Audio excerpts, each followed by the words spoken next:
on the phone with his boss just now. Dang.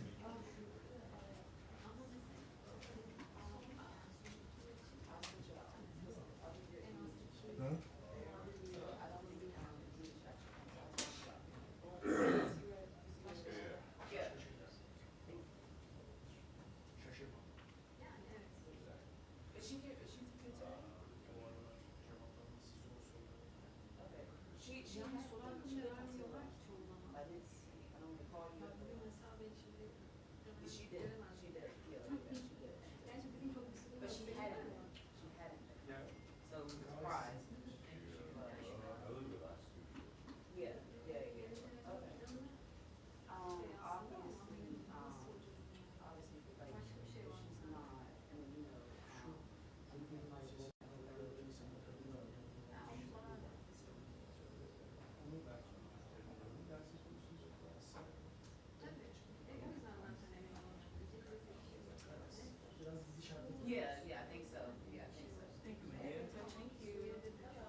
Good.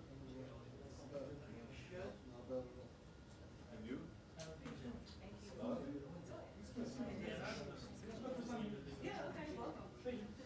How's everything with you? Good.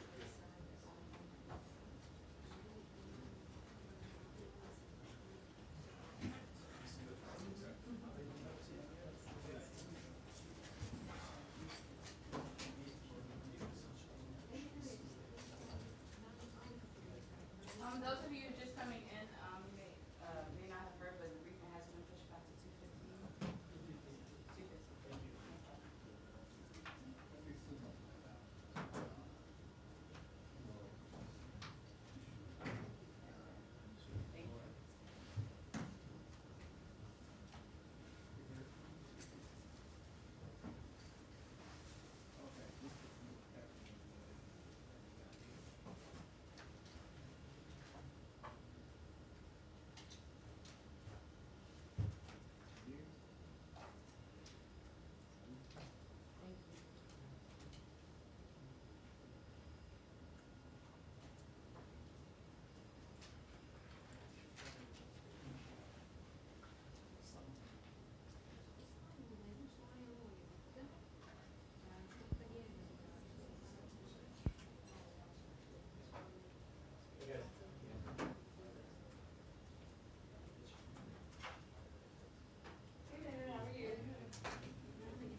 jackets up there a lot. Yeah.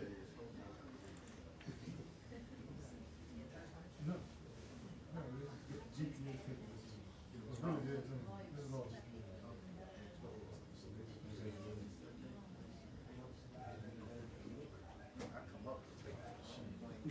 Look, the worst one is when you come up there after lunch. Right. Like you get up here and you like, and like his staff be over there and one of them be looking at you like this. I'd be like, come on, man. Some people be going.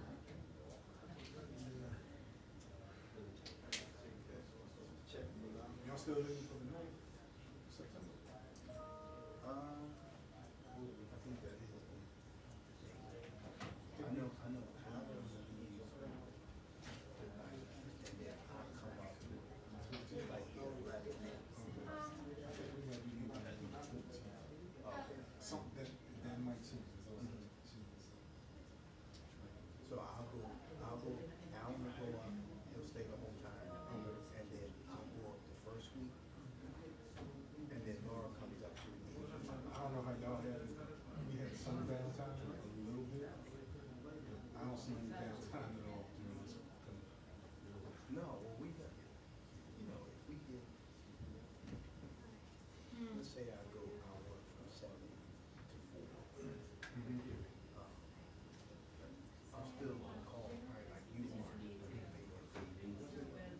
I'm at the hotel where they post, right, so if something goes on, Yeah. We're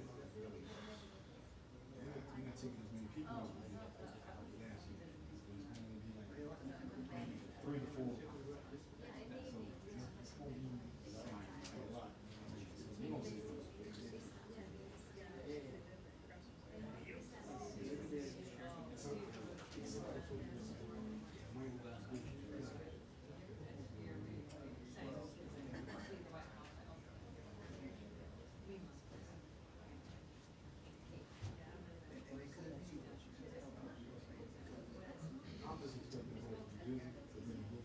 the flip side is it might be work.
No, like on a good day. This was like a good day because like the breeze was blowing a little bit, but it's still like I still feel like the heat and the humidity a little bit.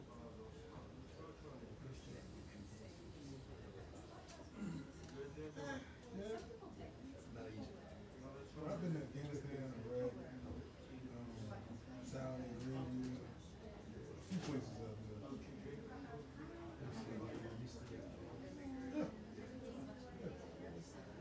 You sweat like you never sweated before, and then you start finding things like, I sweat like this. Why is stuff dripping out my eye? You gotta drink some liquids and stuff, man. I used to like purposely drink all down, eat most of my stuff on the back thing, so I can carry less. You look off in the distance, the helicopter coming in. You're like, resupply. Nah, like it just reminded me that I walked outside earlier and I was like, wow. I was like, it's not that bad because I'm from Louisiana. Oh, okay. And it's like, what? You got yet? I was like, I went to school in the summer. Okay. Okay, so you know Scotland is. Yeah. Nothing chicken spots and liquor stores and dudes still wearing butterfly collars and jerry cans. It was cold. Yeah. My brother went to sell I used to go there for summer camps. Was it Jones Hall? Yeah. You would stay there. It was pretty cool. I did it like 2 years in a row. When I was a teenager, like I was 13. So I used to go there. So you graduated from that? Okay. Why you class come on? I know who you're looking for. I don't know. It's like I've never been up to Greenland. I never actually went. I don't know. Just it didn't seem like anything was up there, and I was like, well, how can y'all go to school up there and there's nothing up there? I was like, y'all just on campus, just doing like what y'all doing on campus. I was like, I can't do that. I just heard stories and stuff. I never went up there, man. I was like, okay, some KKK stuff over there or something. Actually, funny enough, his family. I forgot what parish. I can't remember it off the top of my head. His family is from Nicosia. Folsom. What else? As much as Like I went to Louisiana Tech one year for that camp. I was scared going that time. Cause like I'm from Southwest Louisiana, and when you go different parts and stuff, it's not the same. Food tastes different and stuff, you know. I can't remember off the top of my head some of the times. I just like that's the furthest I went up north. I met a lot of girls from on the road. That was crazy. Like I ran into one girl. Come to find out, I was listening to both of them. They was cousins. And then I found out my music teacher was both of them. And like, cause my music teacher went to school with my mother. They went to college together. And I used to always go see her and stuff. Like I check out just to see how she was doing after she retired. I was talking to her. She was like, yeah, that's my niece. That's my niece. And I told her about, that's my other niece. I was like, oh, man.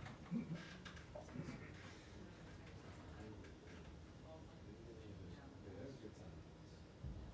It was really good. I'm from here. What year was it?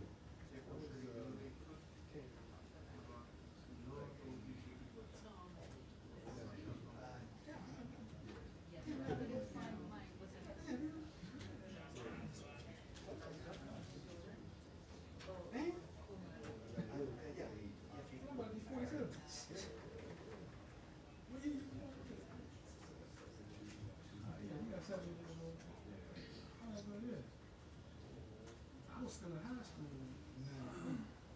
I graduated in 97. And I joined the military in 97. Hey, you was like during the good time. I was in school in Shackleton. You got recruited?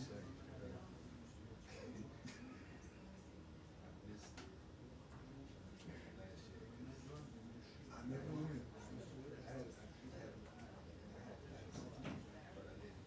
So it wasn't about your classes, but my high school was going to the state championship, the super going, and we had tickets and everything.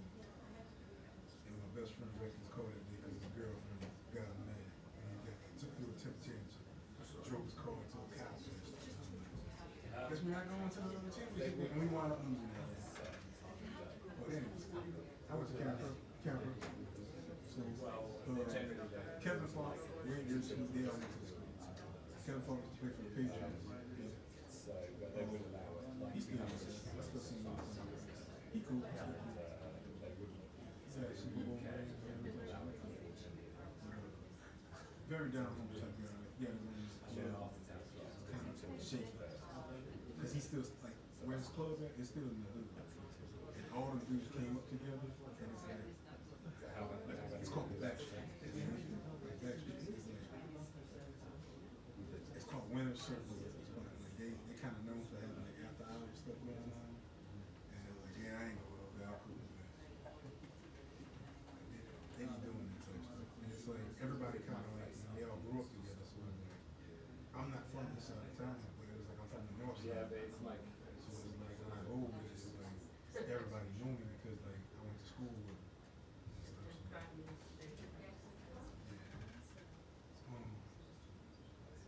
So, I didn't go to Freak Week. I had chances to go that week. But then when I got to Germany, the dude, his name was Big, he ran on the black cars out there and everything. He was very well known in Germany. He threw a black Freak Week out there, or Freak Week out there. Yeah, in Hanover, Germany. And he threw it in an arena and stuff, right? It was kind of weird, but it was still cool. It was like everybody showed up from all the bases and everything. He had these girls out there and everything. And it was like, I seen some girls, man, and I was like, dang, they fine. And the next minute, they just coked up. I was like, dang. No, I mean coked up, like, cute shit. You just like over here, like tearing the cheeseburger up, don't care, just falling on or anything. She got the munchies real bad.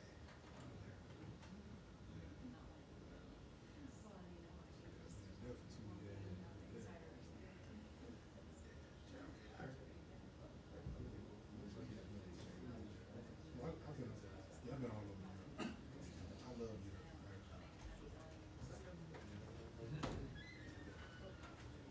Nope. Sorry. It kind of sounds like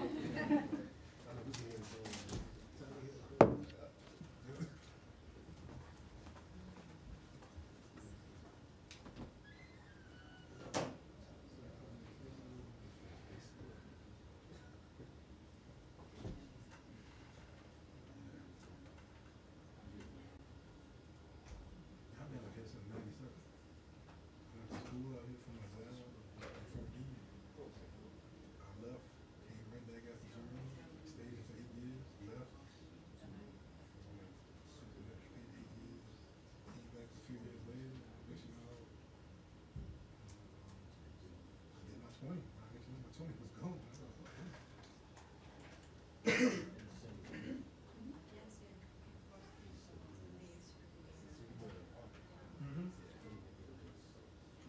Laurel Square Park. I remember the first week I moved there, this girl I worked with, a white girl, she said, I'm about to next week. The first week she moved there, they stole her side mirror and siphoned her temple. I was like, just steal the mirror. Why they took the mirror? And I caught dudes breaking in the car one time, right? And they didn't know I was right there while they was going through my car until I cocked the gun. And they said, oh shit, break out.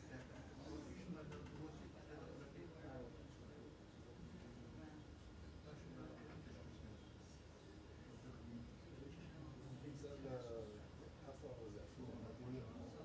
Normal? Oh, right around the corner from that. So, where I live at, you go drive up and you go Cherry Lane. Cherry Lane, it will take you straight to the mall. But now the mall's not there anymore. It's like town center now. I heard that ain't no good either. Like, all that stuff is going down now. They said Laurel got bad. It's also, the part of Laurel keeps the county. Yeah. See what it does there? Don't worry about it. Come back home. So if you ever run into this right here, you come up here and has all office president. So you probably need to look at the slideshow. Yeah. What did you send it to? I sent it to my higher ups. They were supposed to send it to them. So I just Somebody asked about it because they explain. I pretty much just explained everything how it rolled, but I don't know if they thought it was stupid or it didn't explain it good. I don't know. I thought they would have passed it out.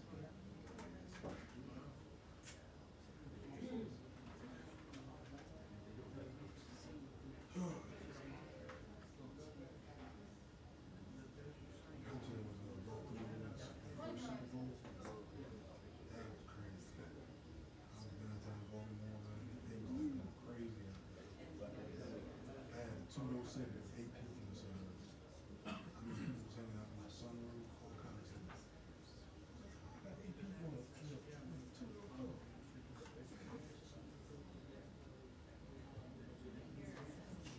you have business travel.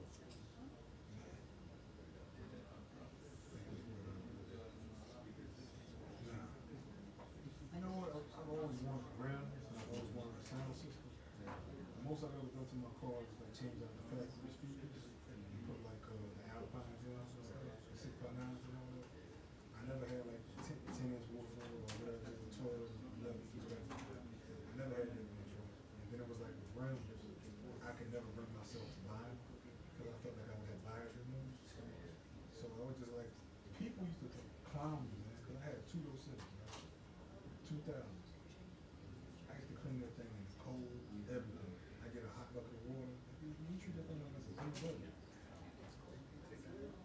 Yeah, I did. It was like, they couldn't tell me. I was like, when I had kids, all that was the window.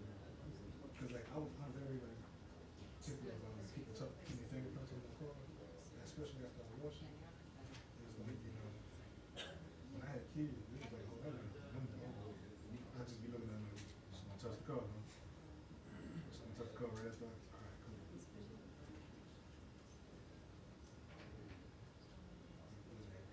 No, I never had pickup trucks. I never had. I wanted some stuff. I just never got it. I'm kind of in debating like next year if I should get a truck or something like that. But it was like they want too much for these trucks down there. No, like I got one, like some of my neighbors, they be like spending their money and shit. Like they got like these diesel trucks, and one of them got like a spider kit on one of his trucks. You know the spider kit? It's basically lifted up, right? You got the rims on it, but it's got a certain type of it's a suspension, all kinds of stuff you put on there, but it comes like with a kit and everything from the truck also as well, to where it looks a different way. But if you look it up, the best person to look at is Kreitz, Frederick Miller, Krietz. They sell trucks like that. Krietz. Yeah. Yeah, they sell a lot of their trucks. They sell it all like that. Like you'll see the spider on the side right here, and it'll tell you whether it's a spider kit or not. And it's like, but they be buying trucks like that. Them trucks like going like 80 grand. And I'm like, I'm not paying no 80 grand for a truck, man. Yeah, they got some good looking stuff on it. It's just pricey.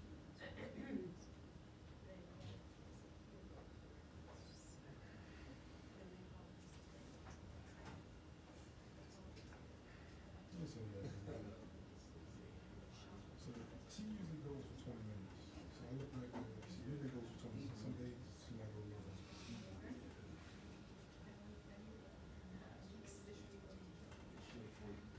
You'll see me riding the fade with Julius and stuff when they're talking. She always has priority. I never let them speak over her. Stuff. So you'll see that when I leave these on all the time.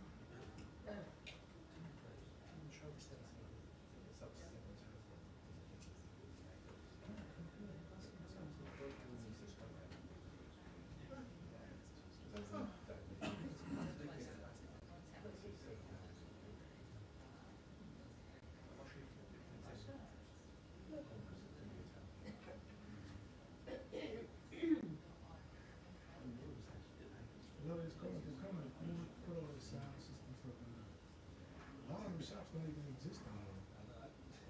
I'd like to Oh, you there?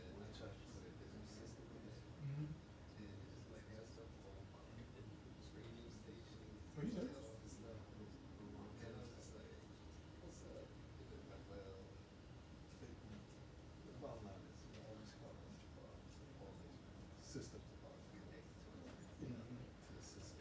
Yeah. It's already in the factory system, so it's not like they used to be able to sneak anything in there. So now it's all integrated, so you just had to take it out. I had the detachable face CD player. No, but mine was cool. Like I love the way it looked because it was like when you click it in, like it was like flat like this. You just click it in and it would snap in. So it can either tilt like that or it can go like that. And when it's playing, it's just straight black, like a glossy. So you have the choice. You can have like the digital stuff on it and stuff, right? They stole that from me once when I was deployed. Because I called my best friend. He bought me another. I had that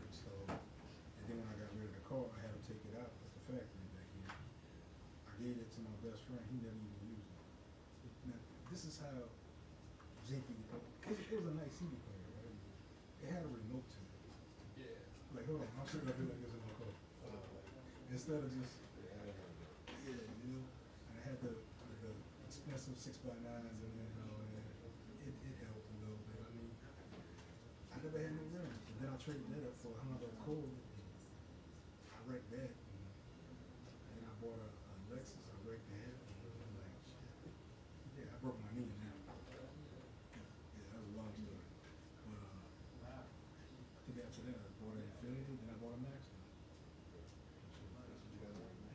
I got a Audi A7 right now. I got about 122,000 miles on it. I bought it used, 30,000 miles on it. I bought it in 2018, so 2016. So I paid that off. My wife kept telling me like I don't need a new car because she said that one still looks good. Because I kept up on all my maintenance and everything. I just had the windows retinted on it. I'm like, it does need a paint job in the front, but I'm not looking to pay all that money for a car 122,000 miles. It is still, yeah. Her car is paid off. She has a Q7. She has like 110,000. No, yeah, she has 123 on her. But that's our car we drive out of town. So, my daughter got a Civic. My son got a Dodge. And I'm like, all right, cool. I had good luck with Toyotas. Mm-hmm. I had a Dodge Cherokee. Well, the plan was when I bought my house, that was supposed to be my retirement car, and I was going to drive it on the weekend. And I still had my Maxima, because that was paid off. And then I had an Infiniti, that was paid off. And he just started giving me problems. And I was like, all right, cool. Next thing you know, I'm driving my Audi. So it's like, whatever.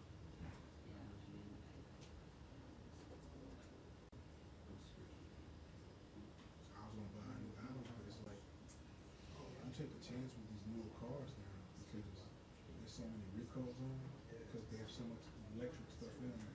Touch panel this, touch panel that. And it's like, they just keep getting recalls on them.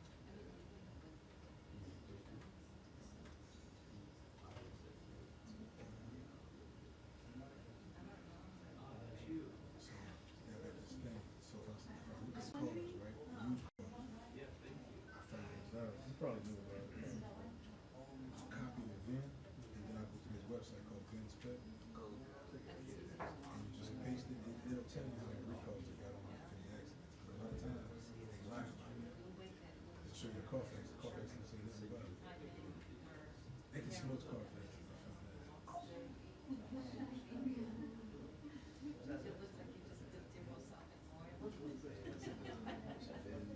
You copy the VIN, and then you go to the website VIN Spec. If you look it up, it'll probably be reviews and stuff. You'd be like, wow. Because like a lot of cars, like I had my eye on a 2022 S6. And it was black. And I liked it. And I was like, it was in Texas. I was like, all right, cool, we're going to have to transfer that thing. They wanted 59 for it. I was like, I ain't never paid 60,000 for it. So I was like, I just kept watching. That car dropped down to $45,000. Hold on. It's Audi certified. So many miles it had? 30. Had the paint protection on it. Had the paint protection on it already. Everything. It was immaculate looking car. The first time I looked it up, I had 3 recalls. So then I kept looking at it. The recalls disappeared. And I was like, nah, something like that. So I started YouTubing like, what's going on with the S6? And it was like a lot of stuff.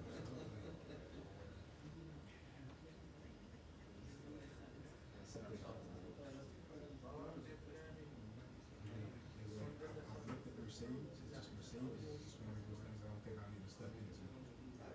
It's like a lot of these cars you buy, especially Mercedes, it costs $700 just for a subscription. And I'm like, what?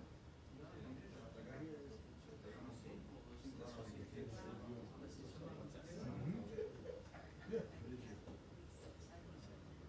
I paid a lot on my house, but I kept up with it. And I $1,300 for a spark course. Well, no, I have a guy, I have this place in Fredericksburg right here. It's called International Car Specialist. I take it there.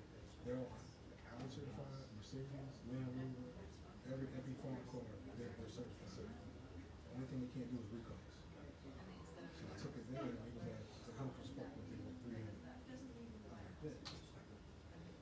They were booked up one time, and I needed an oil change for my wife's car. So I had to wind up coming to Alexandria, up here, Alex. So they was like, I'm gonna put a fuel injection in the car. I was like, wait. The oil change plus the fuel injection. How much is it? That'd be $900. I was like, I don't want the fuel injection. So the oil change, that's not the oil change. $6. I needed the oil change $8. And I was like, I'm never coming back home. And even the international cost structure was good, but they were like always $100, maybe $200 for the oil change. They got a new spot. They specialize in highways and Volkswagen, which are the same cars. They can advertise $49, $79. Hold on, I take my cars there now.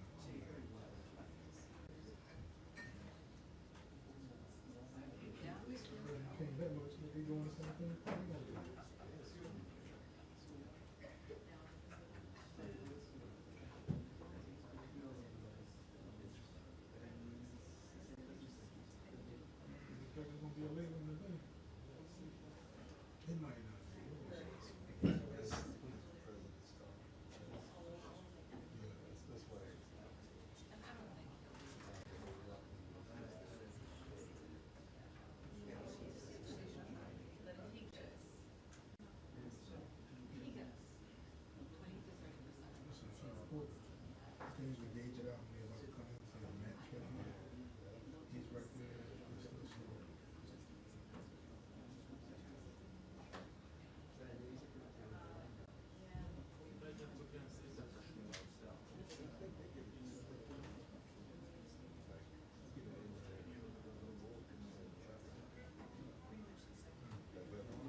That was every minute. I ain't coming back. I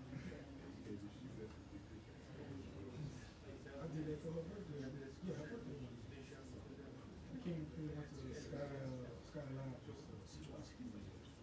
Yeah, they trusted me with that. And it was still a good experience. But when they took pictures of the club and I went to the website, they took that shit from Friday. They were like, I got it now. I was like, you gotta walk up these steep stairs to go up there.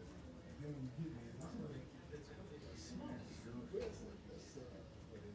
it's in DC. Now it's a bar. That looked nice. Around that area, had a bar right outside. I don't know where I was at. It was like, and they get DJs. They still playing stuff from like when we was like kids. Like playing Usher and stuff. And like, Lil Jon, like you can't go wrong if you play some old school. I mean, old school like Maze and shit, like some DC, some go-go and shit. You can't go wrong. Some of the stuff they were playing, I was like, is it playing in the club?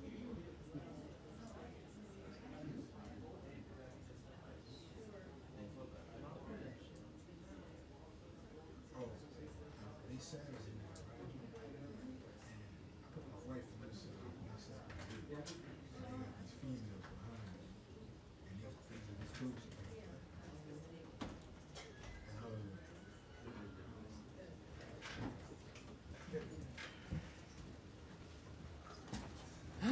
Hi, everybody. I love those cabinet meetings. I do. I love them. The transparency is always fabulous. Thank you for being here. I appreciate it. I see some new faces. Some of your colleagues are traveling today with the secretary. I think they're, because you don't look like Matt Lee at all, but that I've seen you before. It's all right. That's all right. Thank you all for being here. Do have, of course, a couple of announcements here as we begin. In my own voice, not AI. Not that you have some questions about that. All righty. So, of course, as we know, as we have all been following the situation in Texas, of course, the horrible catastrophe there for everyone. To begin, our hearts break following the tragedy in Texas earlier this week. President Trump did sign a major disaster declaration for Kerr County. During this time, we are moved by the many countries around the world who have expressed their condolences. We are thankful to our regional partners, including our friends and neighbors in Mexico, who generously have sent brave firefighters and members of their civil protection water rescue teams to support the search and rescue efforts in Kerrville, Texas. We tend to take each day for granted as we focus on the minutia of each day. The pain and suffering of the families who have lost their loved ones, including the children who have died or who remain missing, is beyond comprehension and shocks the soul. Everyone here at the State Department is keeping all those affected in our prayers and in our hearts. And now, today, Secretary of State Marco Rubio joined President Trump for a cabinet meeting at the White House. During the meeting, Secretary Rubio described the historic accomplishments of this administration under President Trump's leadership. We have seen unprecedented progress in advancing our national interests and in the pursuit of peace. To quote Secretary Rubio, "We prevented and ended a war between India and Pakistan. NATO is now at 5% for the first time ever, the highest numbers ever. A peace deal between the DRC and Rwanda. A 12-day war that ended with an American operation that we're the only country in the world that could have done. Hopefully, pretty soon, a peace deal between Azerbaijan and Armenia.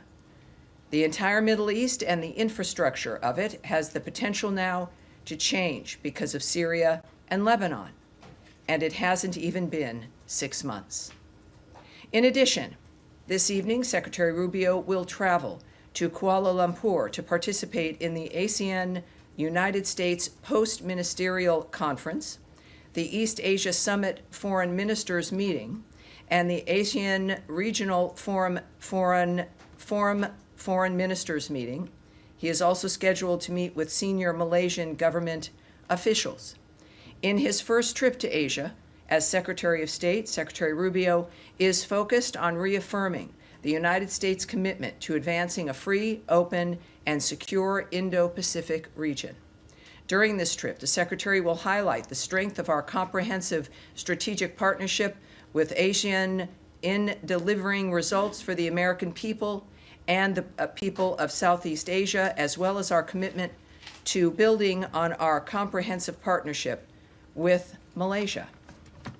And with all of that, I will take your questions here. Andrea Mitchell. Yes, ma'am. Thank you so much. Well, in your own voice, can you explain how it could happen that some imposter tried to get access via a fake, signal ID of the Secretary of State reaching out to officials, foreign officials, as well as domestic officials? And how could it happen? And can you explain, did they get in and did they get any access? Well, there's a few things I can say to you here. The State Department, of course, is aware of this incident and is currently monitoring and addressing the matter. The department takes seriously its responsibility to safeguard its information and continuously takes steps to improve the department's cybersecurity posture to prevent future incidents. For security reasons, we do not have any further details to provide at this time. The State Department, of course, when we think about the reports that have occurred, and the details that we would like to provide become problematic, obviously, when it comes to investigations and the nature of the actions that we're taking. So that's what I have for you right now. Well, can you say anything, can you tell the American people that there was no damage, no violation of security? Yeah, I will not, whether that's the case or not, go into any of the details. This, of course, is the State Department. It's the United States government. We live in a technological age that we are well enmeshed in, and I'll leave it at that. But when there is something to report, everyone here will hear it first. Can you say whether it was discovered by state or by another government agency or by an outside provider? I cannot go into any details regarding discovery or the actions that have been or are being taken or will be taken. But it will be something that you will hear. All right. Yes, Humaira, Reuters. Hi, Tammy. Thank you. What can you tell us about Gaza ceasefire talks? Prime Minister Netanyahu is here. He's going to meet with President Trump again tonight. Is it close? What are the remaining sticking points? So many questions. I mean, that's 7 questions so far. No, it's only 2, actually. Yes, all right. You can handle it. I think I can. I think I can. It's an important question, obviously. This is something that the President and this administration has been focused on, as has the Secretary from day one. I can tell you that I think as it has been clear, the President has been optimistic from the start, and his optimism holds.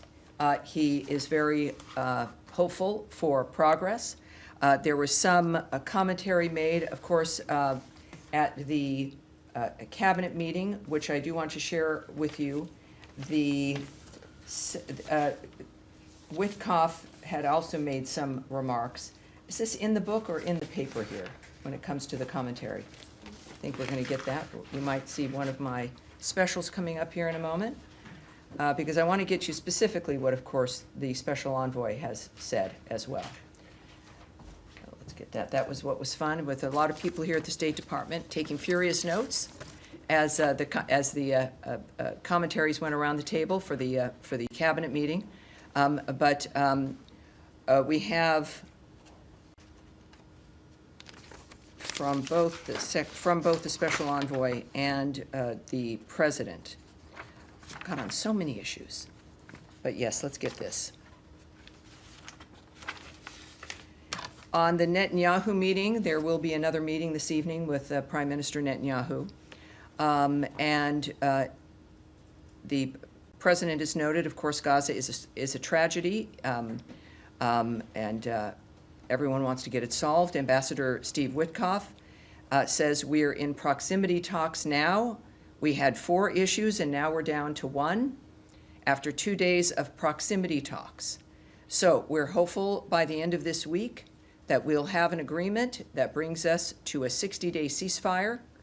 10 live hostages will be released. 9 deceased will be released. We're meeting with all the hostage families to let them know, and we think this will lead to a lasting peace in Gaza. So I think that's what we have. Right. With this, Do you know much about the sticking points? Because Palestinian sources had said on Monday that there's been progress has been held up by Israel's limits on allowing humanitarian aid into Gaza. And in the text, it says the aid will be delivered by United Nations, Red Crescent, and other agreed channels. Does the U.S. want and Israel want for GHF to be one of these channels? Well, we're focused on still getting a ceasefire. We're still at the talks of that. It has not been signed. It's not been established. We believe it will be. We had a ceasefire once before. That was broken early on in this dynamic. On October 7th, there was a ceasefire. That was also broken by the same monsters who continue to make statements, which I would suggest anything you hear or receive from Hamas, that terrorist group that is responsible for this suffering and the carnage for generations, you should look at with a side eye, with suspicion. And many of the reports you hear are from that perspective, still certainly detached from what's best for humanity and from the reality of the situation. We're focused on, the president is focused on the ceasefire itself. Nothing is given until it's done. And that is what we're looking at. I think that for those who are thinking about more aid, that's fabulous. Of course, the State Department and certainly Secretary Rubio and the President have made comments throughout this process about the importance of aid, about the importance of assisting the people who are the first victims of Hamas, which are the people of Gaza.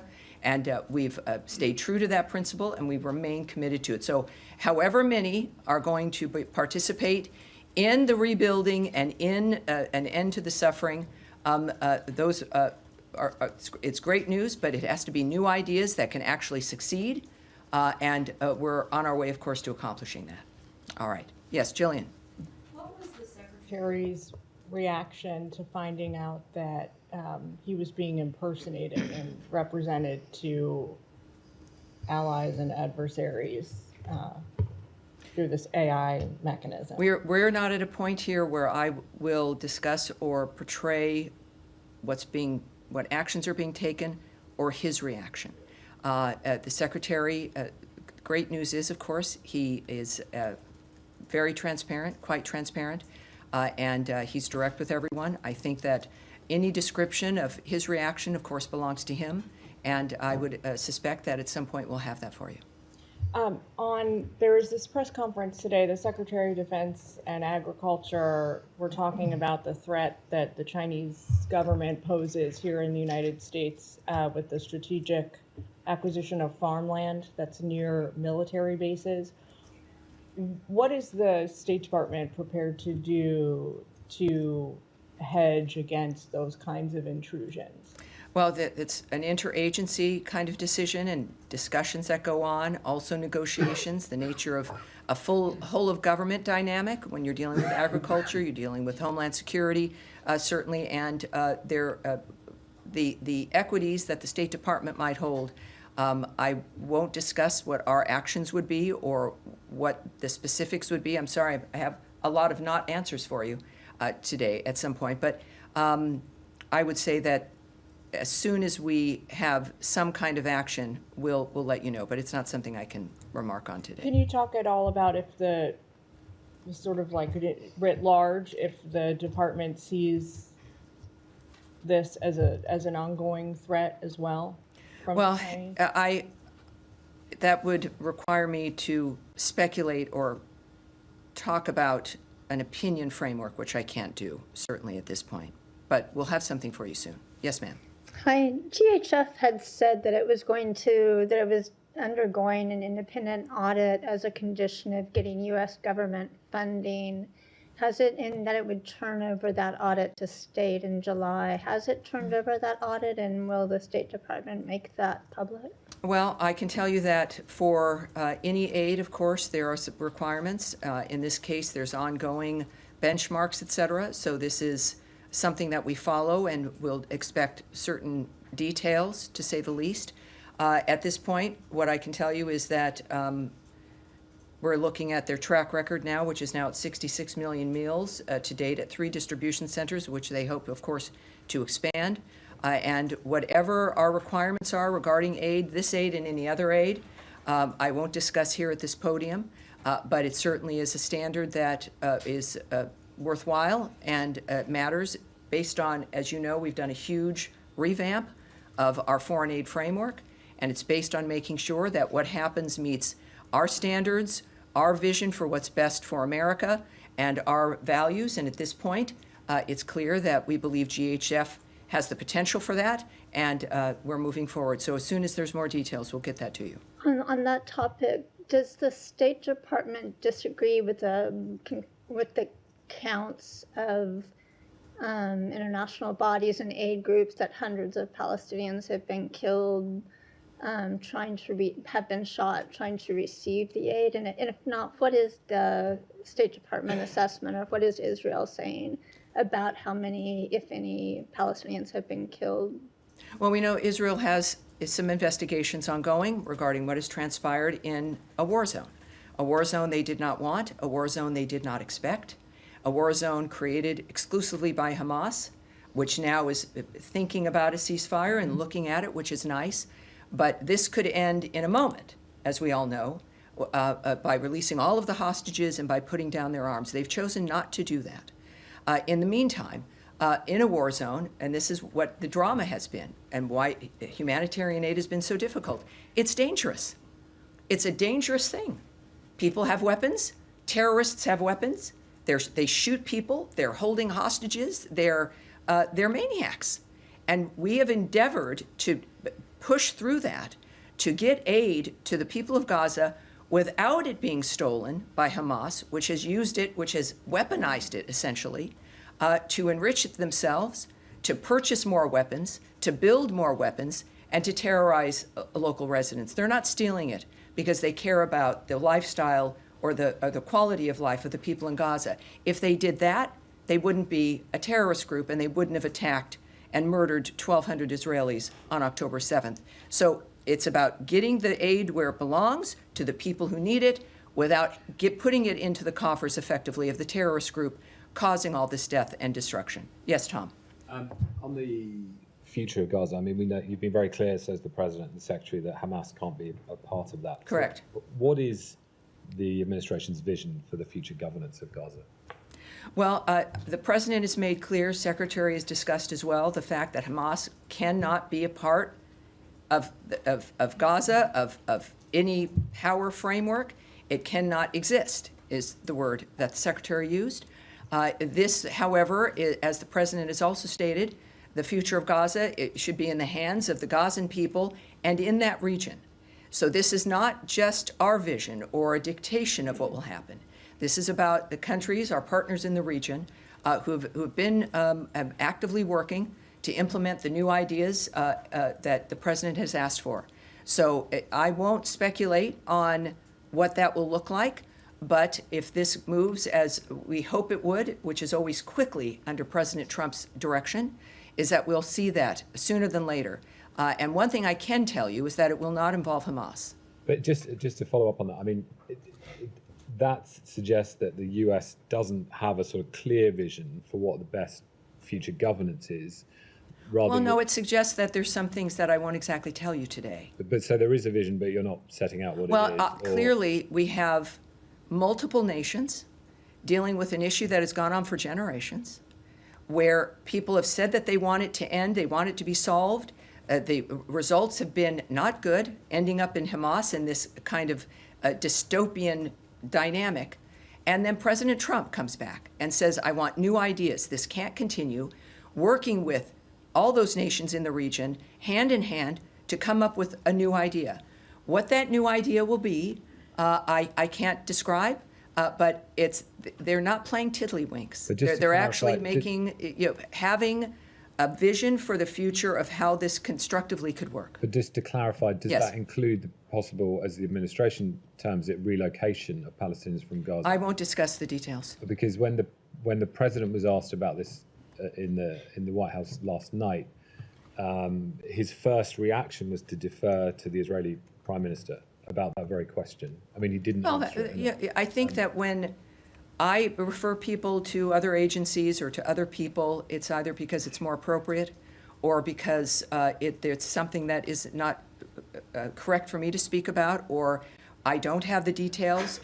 When speaking about another nation's approach with something, it's appropriate to refer to that friend who's sitting there with you. President Trump has not just the desire to ask for new ideas, he asks for them because he gets them. He knows new ideas are possible. His life is a new idea.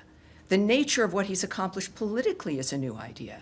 He knows that if you put your mind to it and you need to accomplish something very specifically, you must determine what that will be, as opposed to being carried along by a system or a machine or the wind.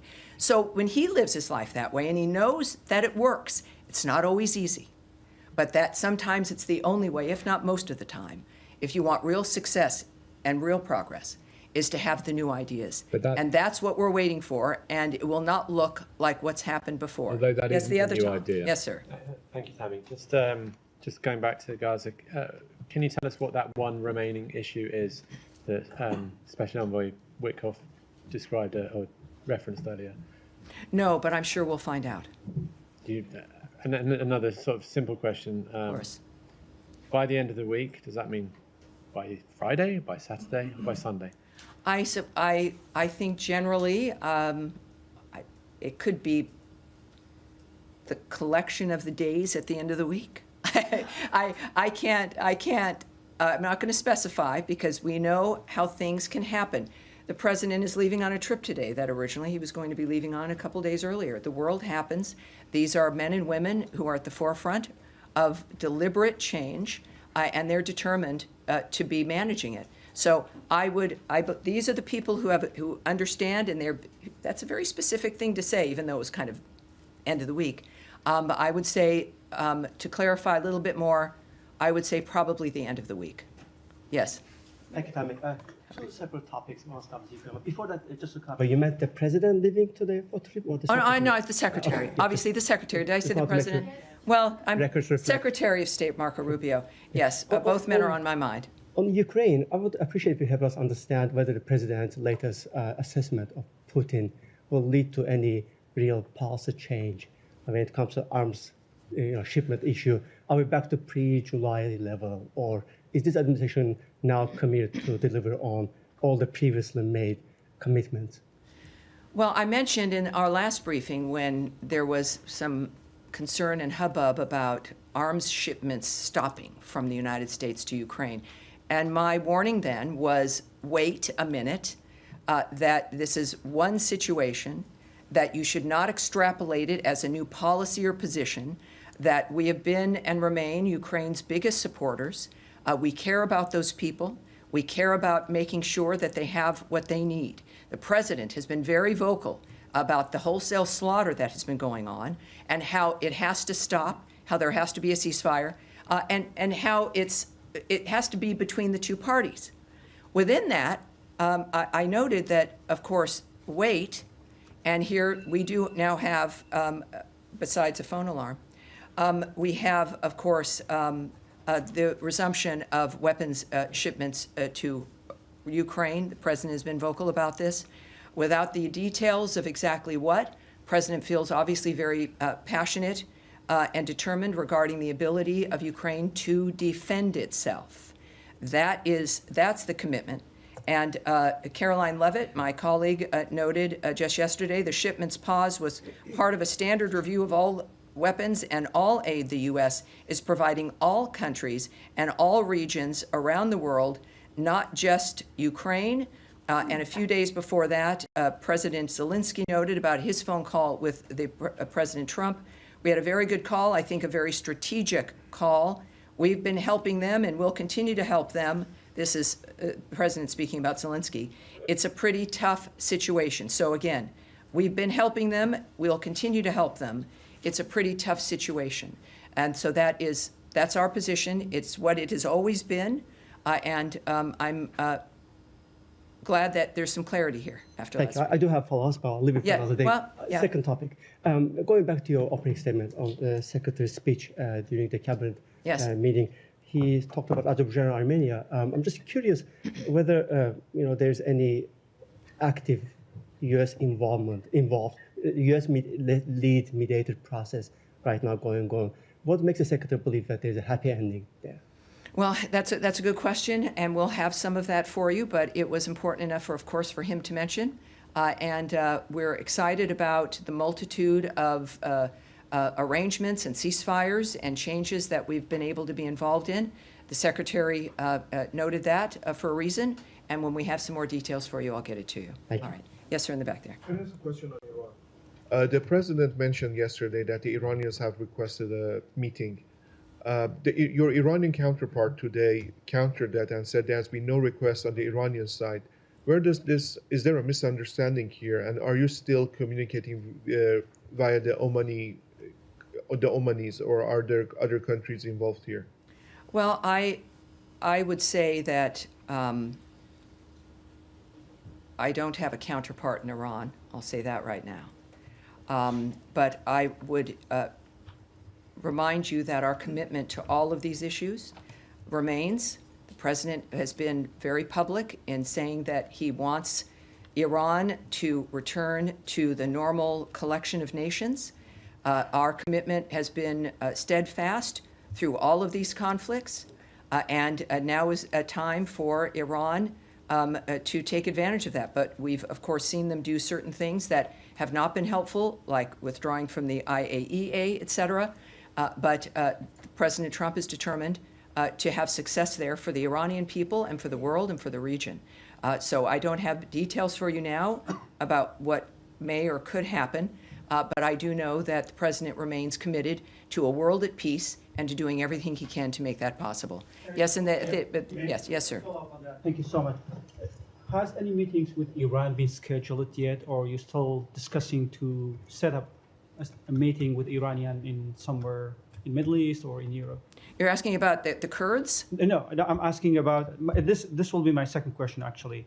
My question is follow-up for my colleagues from BBC.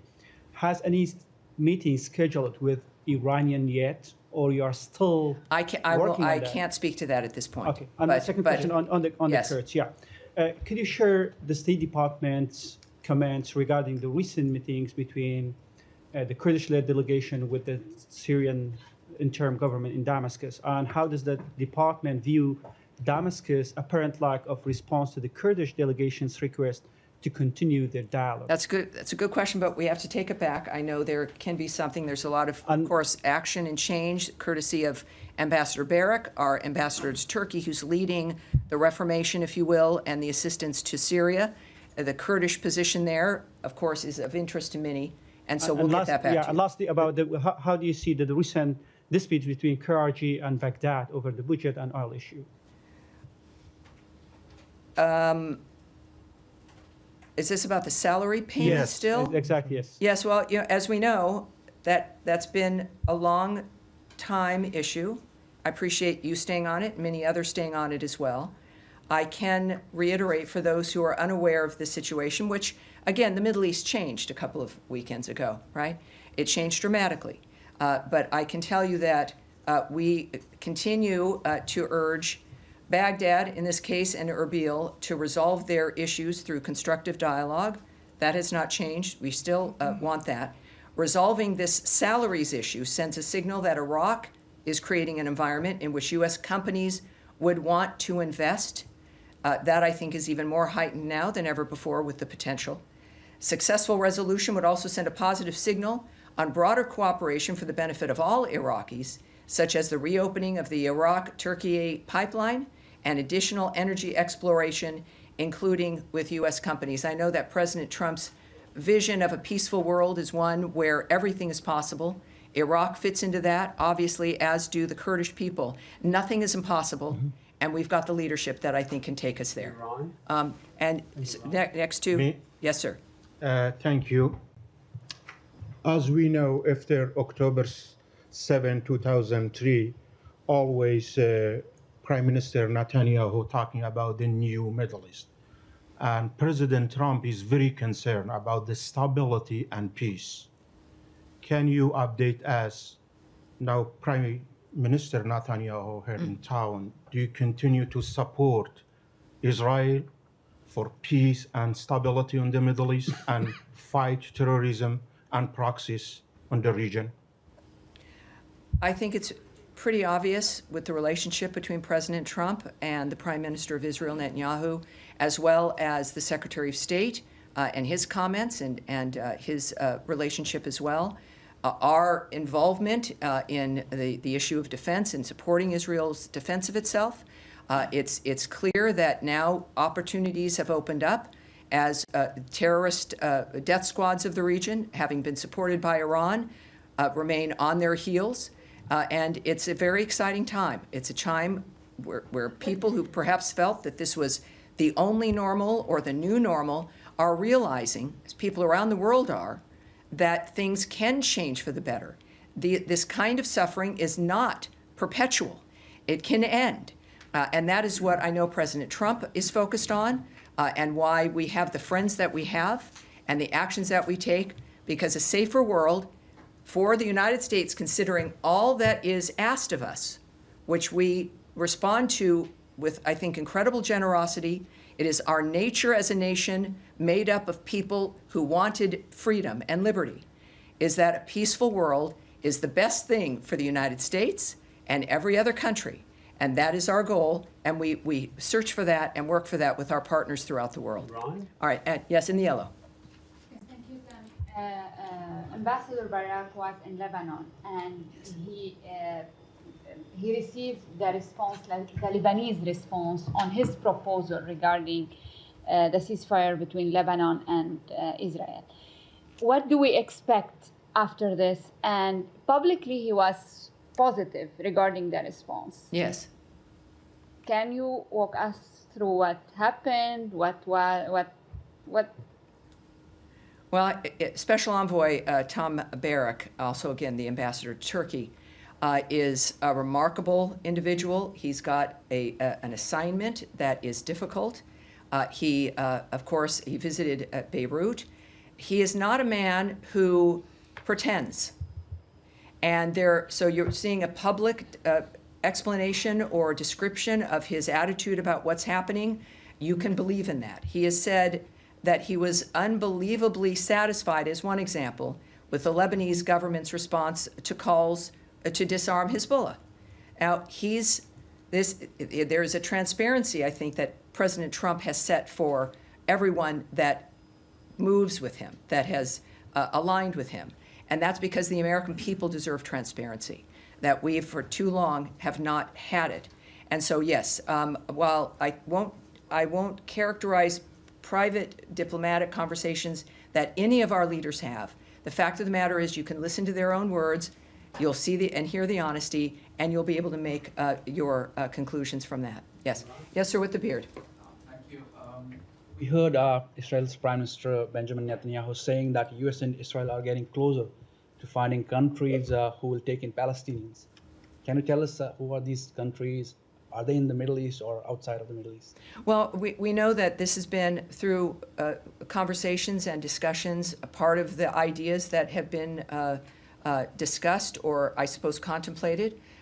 There's a realization that, as the President has noted, as the situation became quite obvious, that was not an environment, the Gaza Strip, where one can live peacefully or safely. And in order to rebuild and to remake, people have to be safe.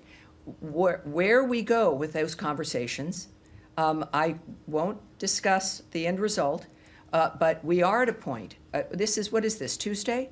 We're dealing with, after everything we've experienced, think about it, in just 5 to 6 months.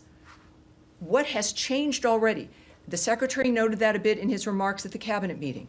It's been an astounding shift and to the future itself, not in a moment of a singular ceasefire, but changes in attitudes and what we expect.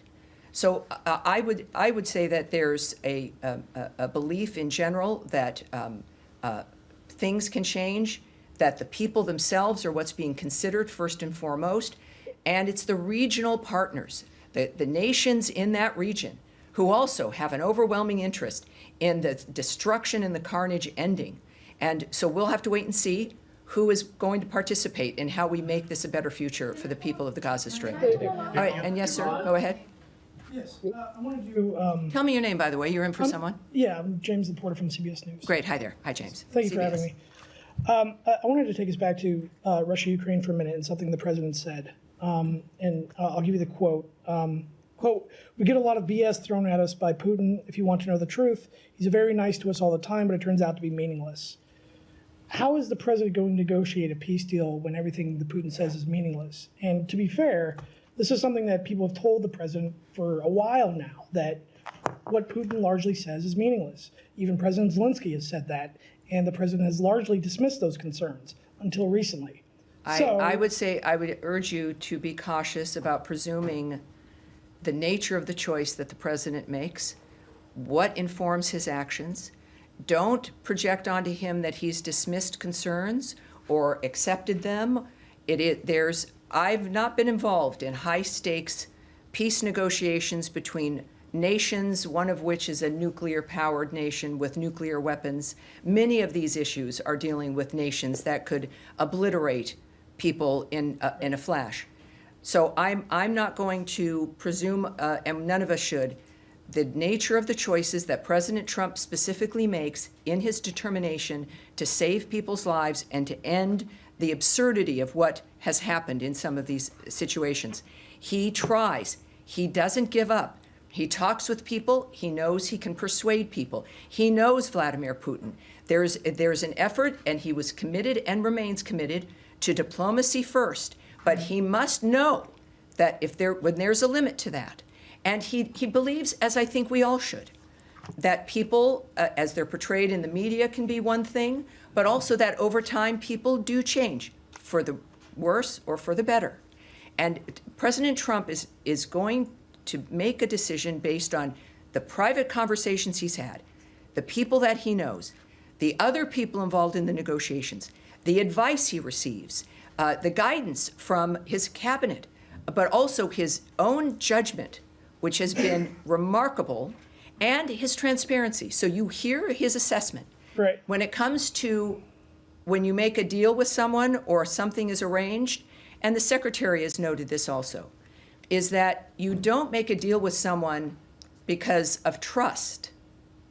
You make a deal with someone based on what they do and what they don't do, ultimately in the fashion of that deal.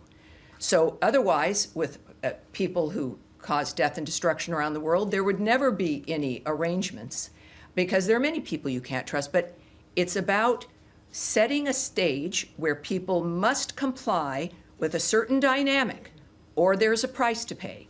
You don't need to be able to trust someone to do that. You need to be able to have an environment that someone only, frankly, like Donald Trump and the United States can set to put certain people in a line that is best for the world and their own countries. In February, One more. In February, One more. President Trump One said second, he would sir. keep his Please, word. in the back, stop, and we'll get one more, and then I'll move to you. Yes. Go. One more, sir.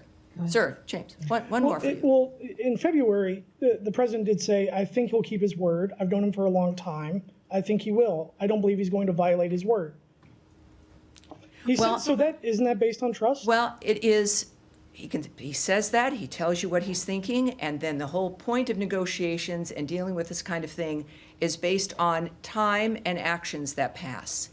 And it's not a static decision. You don't decide that, and then that's the belief or the choice that lasts if something else occurs, or you're seeing some other behavior. We don't do that in any relationship, right? We have expectations, and then you watch and you engage, and that's the point of the engagements and the negotiations. What the president has seen, I won't comment on. I'm not going to project what the nature of how he's making his decisions. What I do know is that he gets what he wants. He's an open-minded man, but he's not naive. He is principled and clear in what he wants to achieve. That's what we're seeing. So keep that in mind as we move forward. Now, I will move to the back. Sir in the glasses, and not you in the blue shirt, in the tie, and then back to you after this. Thank you Yes. so much, Tammy. Yes. It's on the quad meeting, actually. I was trying. Great. Okay, that was fun. I enjoyed the quad meeting. Yes. And last week I was trying to do this. So I have so many, I'll put everything together for you to be impactful. Oh, well, thank you. At the recent quad meeting, Indian Foreign Minister Joy Shankar said India has every right to defend itself against terrorism and expect Quad partners to understand that. Given the situation that India shares the longest border with Bangladesh, given the situation, last week, ammunition linked to the last year violent anti-government movement in Bangladesh was found in the baggage of UNIS interim government advisor Asif Mahmood at Dhaka International Airport. And under the UNIS-led interim government, last week, Sri Sri Durga Mandir, Hindu Mandir, was demolished by government bulldozer. Hindu barber was taken. All right. Now we try to avoid soliloquies or the little history lessons. I understand it's complicated, detailed, dynamic, involving India and Bangladesh. We understand that. There is, and I would send you to state.gov. I'm not being trite here in this suggestion. There are two statements regarding the Quad meeting, one from Secretary Rubio and a joint statement from all the partners that is quite extensive. And that is what we're willing to share about what happened in those meetings. So those are the purpose of the readouts. I will certainly not characterize not only the Secretary's position about the United States.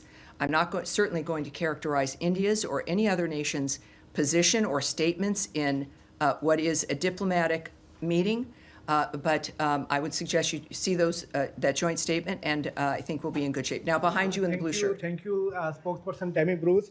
After President Donald Trump elected as the 47th president, in less than 6 months, we saw two major wars between India and Pakistan and Iran and Israel. And President Trump mediated both.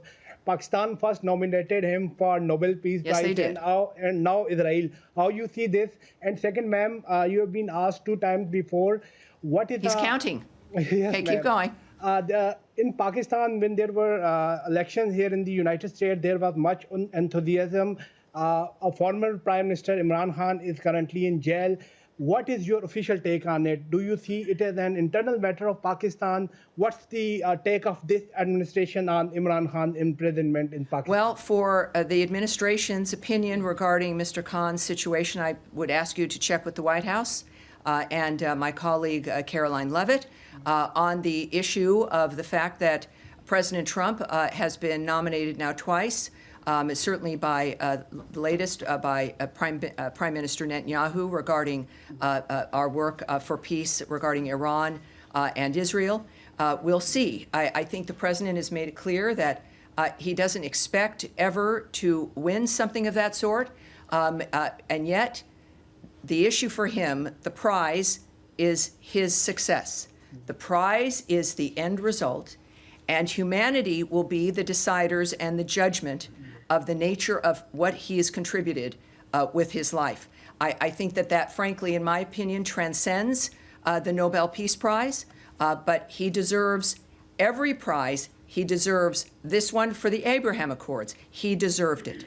There are many things he deserves, and I don't know in this world whether he would get them, but what he has received is the biggest prize of all, which is the presidency of the United States, brought to him by the freest people in the world in an election, returning him to this office after a remarkably shocking and obscene attacks on himself and his family for years. He did not give up. The American people did not give up on him. He is now not giving up on the world, and the people of the world are going to decide and make a determination of the greatness of Donald Trump. And it's going to be unavoidable. And I appreciate your questions. Yes, sir. In the glasses. Yes. Thank you so much.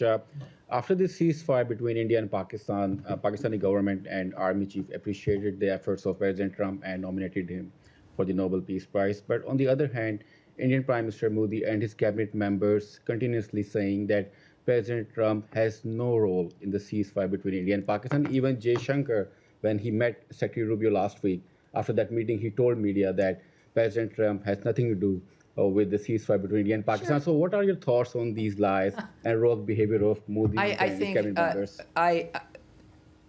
So many comments speak for themselves. That's one of the good news aspects of our modern world, is people can see what's really occurring. You're not reliant on a comment to know what has really happened. The world is playing out in front of us in real time, on big screens and small screens. Everyone will have an opinion. That's an opinion. Some opinions are wrong.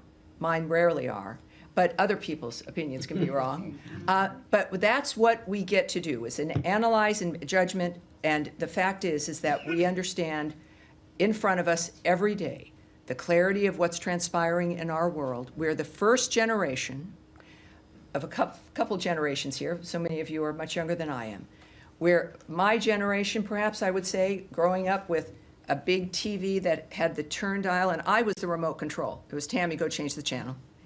And you change it, you got 4 channels, and the speed, the exponential speed of change of technology, that now I would watch television on my phone that is in my hand, is natural for so many, but it reminds many of us of how quickly things will change, how much information we can get, and the seriousness of making up our own minds when it comes to the things that the world puts upon us. Donald Trump is here to help make that easier and to help use this to make things clear. Secretary Marco Rubio is in the same position. The Vice President of the United States also involved in the negotiations with Pakistan and India. J.D. Vance, same dynamic, fresh views, new ideas, understanding the world as it sits, and making sure that it's better when they leave, and they will be recognized for that. That's it for today, you guys. I will be here all week, and I will see you on Thursday. We will get, with many things up in the air, we will keep an eye on state.gov and releases that I put out, and also the President's Truth Social, the Secretary of State's X account. Andrea, what is your X account? You've got an X account. Do you keep in touch with Andrea Mitchell? What's your X account? She's not going to say it. All right, you can look her up.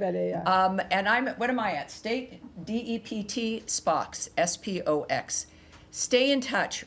Watch everything. Make up your own mind. And I'll see you on Thursday. Thank you, everyone.